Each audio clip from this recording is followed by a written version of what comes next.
Every modern society believes energy collapse begins with shortage.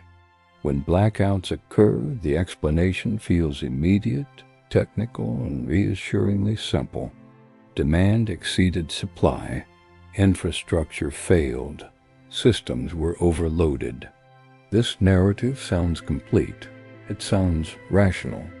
It sounds like a temporary malfunction, but this explanation is incomplete. And that omission is critical. Modern power grids rarely fail because energy is unavailable. They fail because energy cannot be stored. Electricity must be consumed at the exact moment it is generated. There is no pause, no reservoir, no meaningful buffer. Production and consumption must remain perfectly synchronized at all times. The moment that balance slips, instability appears, and instability spreads faster than it can be corrected. This is what collapses modern grids. Not scarcity, imbalance. This design makes modern energy systems fast, highly responsive, immensely powerful, and extremely fragile. Speed replaces tolerance.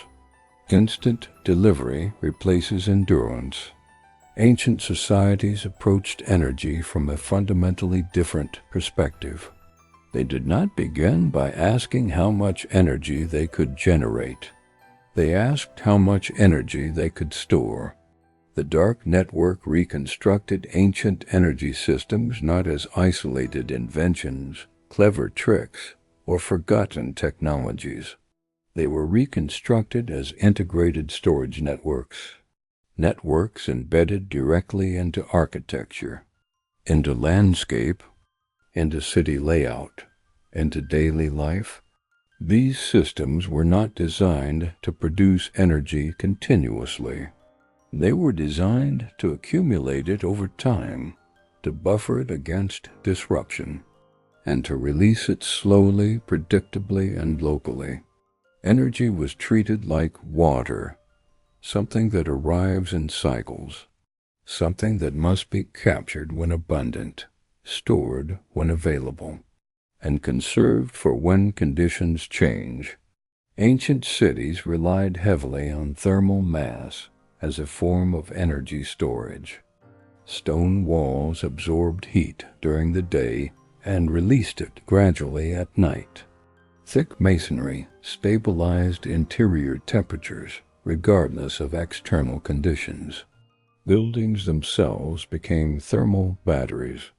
Underground chambers maintained stable temperatures year-round. Basements, tunnels, and substructures absorbed excess heat and moderated cold. Water reservoirs stored thermal energy through phase change. Heat was absorbed, retained, and redistributed without combustion, without wires, without fuel. This dramatically reduced energy demand before generation was even required. Cooling and heating were solved structurally. Comfort was designed into space itself. Gravity provided another powerful storage mechanism. Water was lifted slowly using seasonal flow, animal power, or simple mechanical advantage. It was stored at elevation. When energy was needed, gravity converted potential energy into motion. Air moved through ventilation shafts.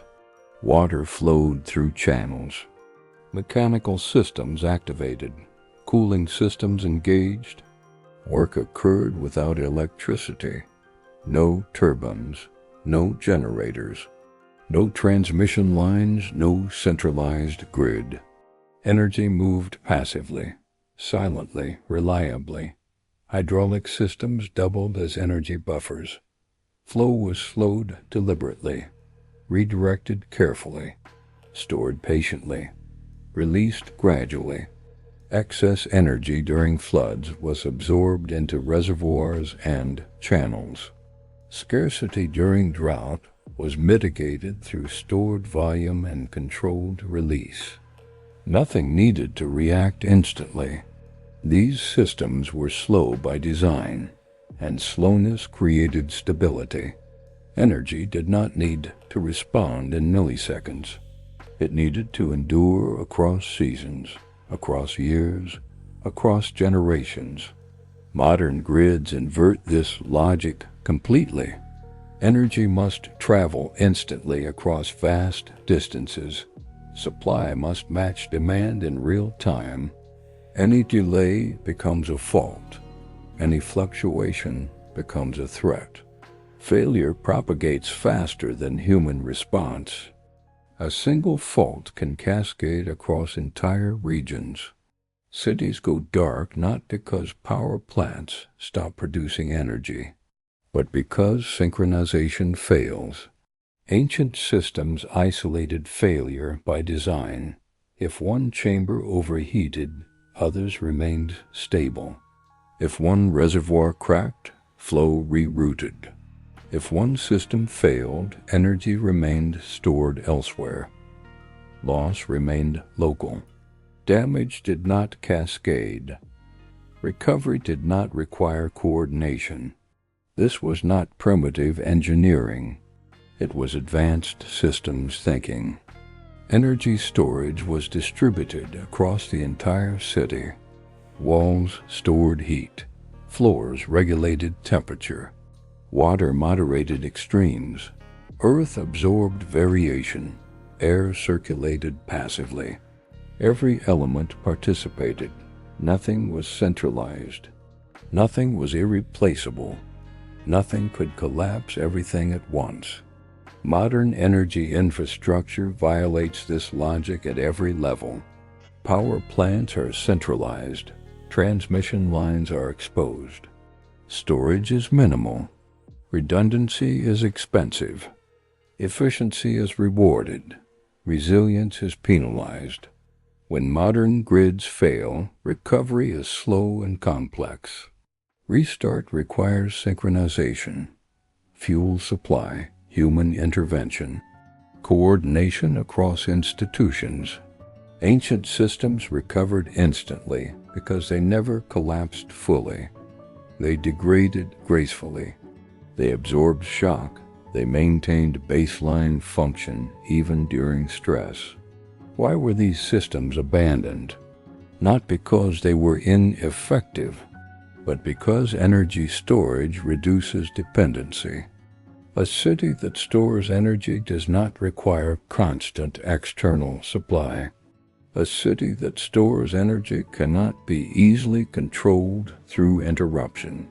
It does not respond immediately to price signals. It does not collapse under embargo. Centralized energy systems create leverage. Whoever controls generation controls distribution.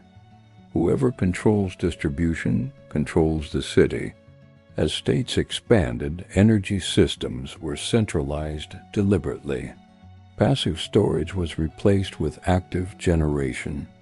Local autonomy was replaced with centralized control. Resilience was traded for leverage. Ancient energy systems were gradually reclassified. Thermal chambers became architectural curiosities. Gravity storage became symbolic features. Hydraulic buffers became ritual spaces. Function was erased. Knowledge faded. Control was consolidated. Modern blackouts are not accidents. They are design outcomes. They emerge naturally from systems built without storage, built for speed, built for efficiency, built for control. The ancient energy storage system made blackouts impossible, not because it produced more energy, but because it managed energy intelligently. It reduced demand before increasing supply. It absorbed shock instead of amplifying it. The lesson is not to return to the past. The lesson is to understand what was removed. Storage matters more than production. It always has. Analysis complete. The file remains open. Subscribe to Dark History Files to access the next erased system.